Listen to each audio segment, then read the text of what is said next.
بسم الله والصلاة والسلام على رسول الله. في هذا الجزء سوف أسوق لكم بعض المعالم المتعلقة بغزوة الأحزاب أو بغزوة الخندق. وأول هذه المعالم جبل سلع. جبل سلع هذا الذي أنا أقف الآن عليه، وهو كبير مترامي الأطراف،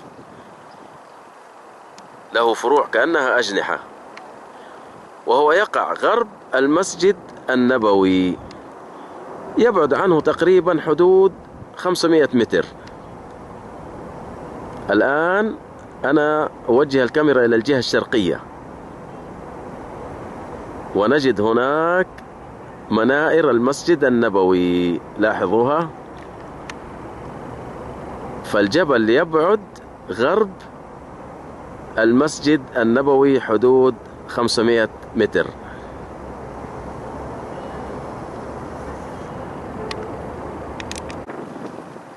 ويبلغ طوله كيلومتر واحد تقريبا، وارتفاعه 80 مترا، وعرضه ما بين 300 إلى 800 متر، ويمتد من الشمال إلى الجنوب، ويتفرع منه أجزاء في وسطه على شكل أجنحة قصيرة باتجاه الشرق والغرب، ويتكون من صخور بازلتية لونها بني داكن يميل إلى السواد في بعض المناطق. وكان الجبل جبل سلع مقر قيادة المسلمين في غزوة الخندق، فقد ضربت لرسول الله عليه الصلاة والسلام خيمة عليه، ورابط عدد من المسلمين الصحابة عليه في مواقع مختلفة. وعند قاعدة الجبل سكنت قبائل عديدة منذ العهد النبوي، وفي العهد العثماني أقيمت على قمته عدة أبنية عسكرية، وما زالت آثارها باقية حتى الآن. لاحظوها، لاحظوا القلاع أو البيوت أو الغرف العثمانية الباقية إلى الآن.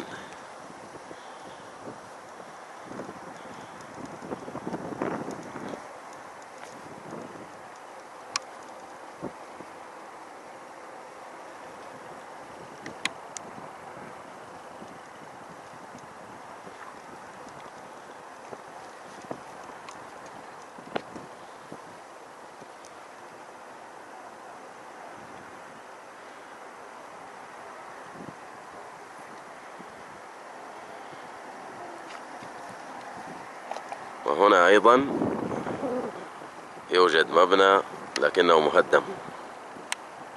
هذه كلها قلاع عثمانية. هذه بعض الغرف والقلاع التي على جبل سلع، وقد تهدم بعضها مثل هذه. وهنا أيضا في الأسفل أشاهد قلاع أخرى ومباني أخرى عثمانية. وألاحظ أيضا هناك حديد، هناك حديد هو تابع لسكة القطار، وقد جعل سقفا لهذه القلاع. حتى شاهدت في الطريق 2 من هذه الأسياخ الحديدية طولها تقريبا حدود 6 أمتار وثقيلة جدا.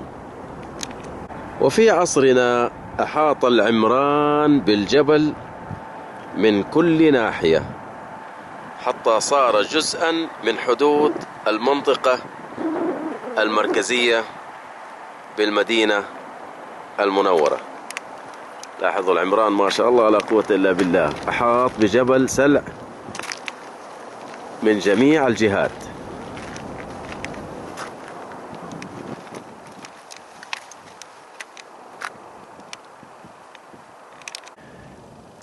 انظروا، هذا سيخ من أسياخ السكة الحديدية، سكة القطار الحديدي العثماني، تقريبا طوله 6 مترات،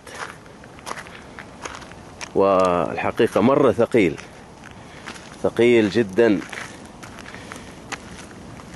حاولت أن أزيحه لكنه جدا ثقيل. ما شاء الله تبارك الله. هذه المباني العثمانية أو الحصون العثمانية التي فوق جبل سلع. ندخل لنشاهد هذا المبنى وهذا الحصن.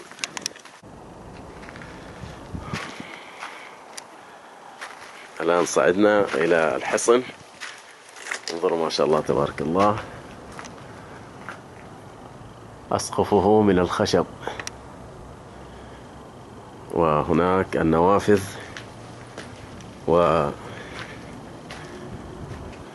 والفتحات الصغيرة للمراقبة، وهنا الفتحات الكبيرة للتهوية. مهدم.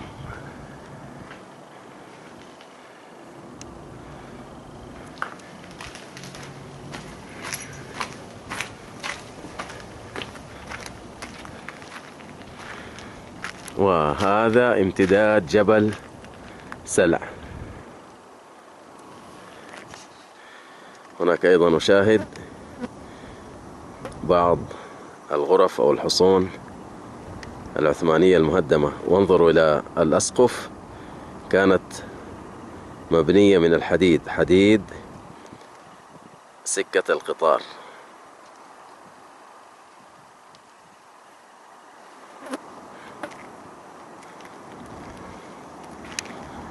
هذا جبل سلع، انظروا كم هو كبير، ما شاء الله تبارك الله، وله فروع شرقية وغربية. انظروا أيضا هناك طريق ممهد للسير عليه فوق الجبل، والتنقل من قلعة إلى قلعة، ومن حصن إلى حصن، أو من مبنى إلى مبنى.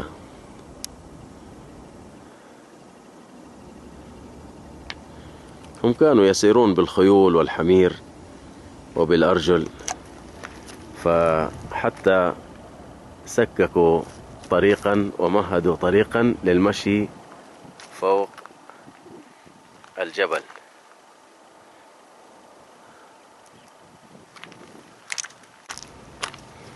انظر كيف ما شاء الله تبارك الله، طريق عرضه في حدود 2.5 متر إلى 3 أمتار، بالإمكان أن تمشي منه سيارة. عمل يدوي وليس مكائن أو جرافات جاءت لعمل هذا الطريق.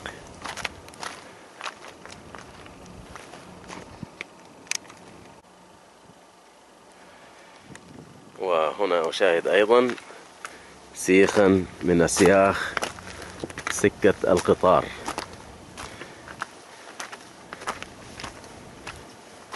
فشكلهم أخذوه واستخدموه كأسقف للقلاع الموجودة هنا. ثانيا بالنسبة للخندق، فالخندق ما بين الجهة الشرقية والغربية. فلاحظوا هنا الآن هذا مسجد الخندق، مسجد حديث الكبير هذا ذو المنارتين، وهذه المنطقة تسمى بمنطقة المساجد السبعة.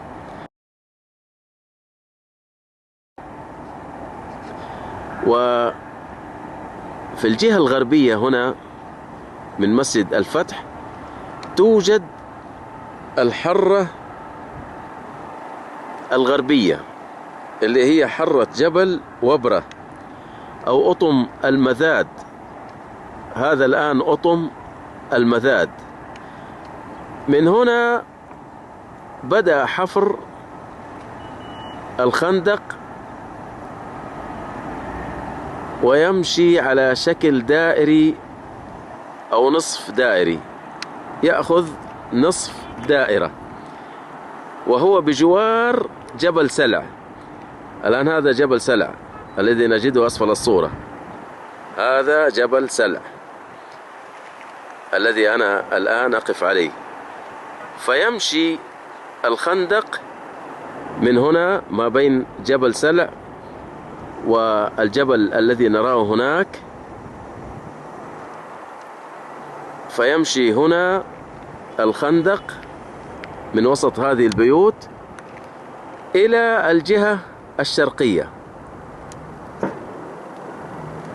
هذه الآن الجهة الشرقية، ويمر بجبل بني عبيد، ويمر بجبل ذباب الذي عليه مسجد الراية، حتى يصل إلى حرة جبل واقم في هذه الجهة الشرقية.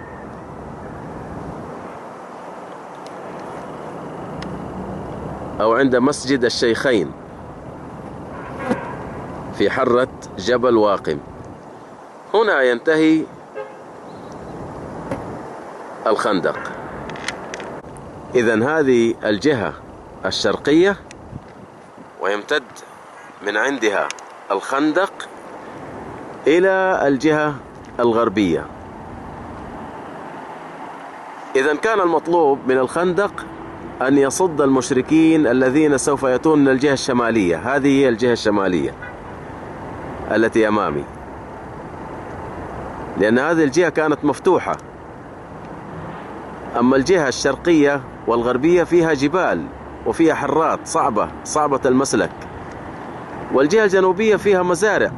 هذه الجهة الجنوبية كان فيها مزارع في تلك الأيام، فمن الصعب أن يأتي المشركون من هذه الثلاثة الجهات، فبقي الجهة الشمالية هذه هي المفتوحة، ولذلك عمل الرسول عليه الصلاة والسلام الخندق في الجهة الشمالية.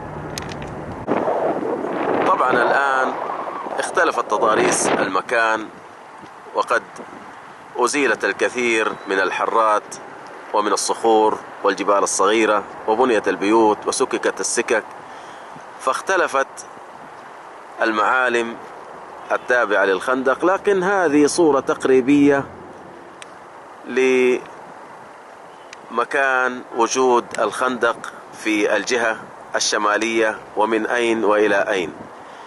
وطبعا طوله كما ذكرت لكم في القصة يبلغ تقريبا حدود 3 كيلومترات، وقيل أيضا مع الفروع الصغيرة من الخندق يصل تقريبا بالمجمل إلى 5 كيلوات، والله أعلم. ومن معالم غزوة الخندق كهف بني حرام أو غار السجدة، وعين النبي عليه الصلاة والسلام. الآن هذا فرع أو جزء من جبل سلع، وهذا مكان غار بني حرام. بني حرام نسبة إلى قبيلة بني حرام، والتي يرجع إليها الصحابي الجليل جابر بن عبد الله رضي الله عنهما، جابر بن عبد الله بن حرام. وفي الأعلى قليلا يوجد مكان عين النبي عليه الصلاة والسلام، أو يقال عنها النقرة، محل ما نقر الرسول عليه الصلاة والسلام هذا المكان فخرجت منه عين، وصبت سنين وأزمنة حتى جفت. سوف نقترب من المكان لنشاهده من قرب إن شاء الله. هذا هو كهف بني حرام أو غار السجدة. ورد أن النبي عليه الصلاة والسلام جلس به وكان يبيت فيه ليالي الخندق. جاء في الطبراني إن معاذ بن جبل خرج يطلب النبي عليه الصلاة والسلام فدل عليه في جبل ثواب، يعني قالوا له هو موجود الرسول عليه الصلاة والسلام في جبل ثواب الذي هو جبل سلع هذا، فخرج حتى رقي جبل ثواب فبصره في الكهف، هذا الكهف رأى الرسول عليه الصلاة والسلام هنا، فإذا هو ساجد فلم يرفع حتى أسأت به الظن فظننته قبضت روحه. وقال يعني الرسول عليه الصلاة والسلام قال لمعاذ: جاءني جبريل بهذا الموضع فقال إن الله تعالى يقرئك السلام ويقول: ما تحب أن أصنع بأمتك؟ قلت: الله أعلم. فذهب ثم جاء إلي فقال: إنه يقول: لا أسوءك في أمتك. فسجدت، يعني سجد الرسول عليه الصلاة والسلام وطال السجود. هذا من خلف الغار.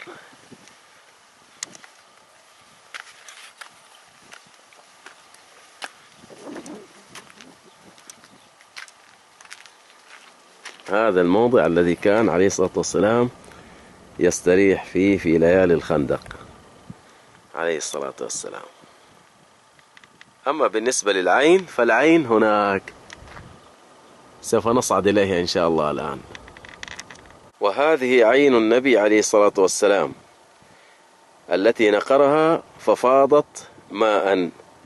روى الزبير بن بكار عن طلحة بن خراش قال: كانوا أيام الخندق يخرجون مع رسول الله عليه الصلاة والسلام ويخافون البيات، فدخلوا به في كهف بني حرام، هذا الكهف الذي في الأسفل، فيبيت فيه حتى إذا أصبح هبط. قال يعني الزبير: ونقر رسول الله عليه الصلاة والسلام العيينة، تصغير عين، التي عند الكهف، فلم تزل تجري حتى اليوم. الآن جفت طبعا، حتى اليوم يعني إلى يوم الزبير بن بكار.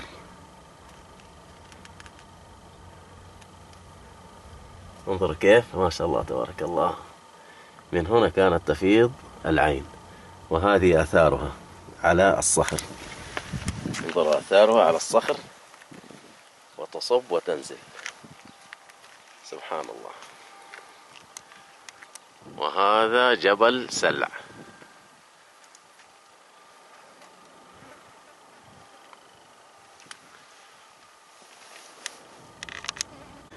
وكانت هناك قبة مبنية لونها تقريبا بيج، مبنية على الغار،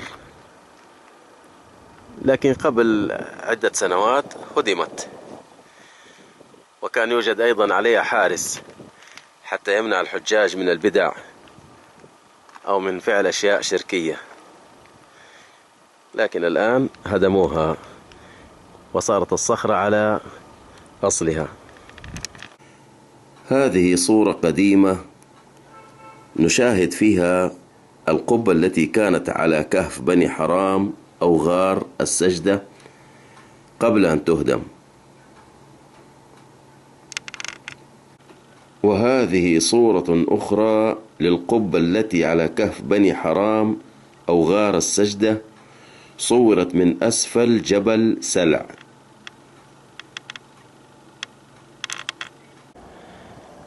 ومن معالم غزوة الخندق مسجد بني حرام،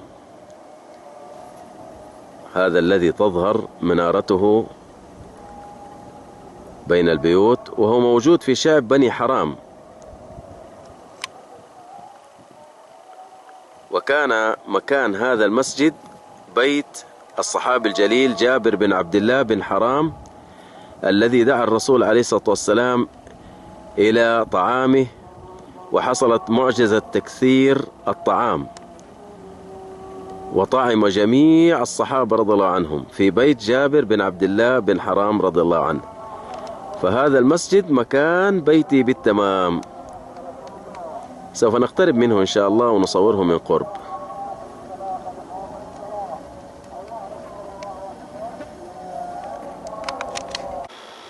هذا هو مسجد بني حرام، والموجود في شعب بني حرام، ولا يزال موجودا ومعروفا، وجدد وتقام فيه الصلوات الخمس. وهذا المسجد الذي كان في مكانه دار جابر بن عبد الله بن حرام رضي الله عنهما، وداره هي التي وقعت فيها معجزة تكثير الطعام المذكورة في غزوة الخندق.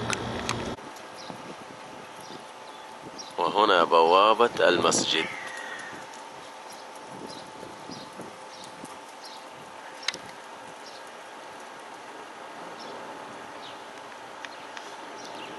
وإلى جوار المسجد توجد لوحة كبيرة نقترب منها.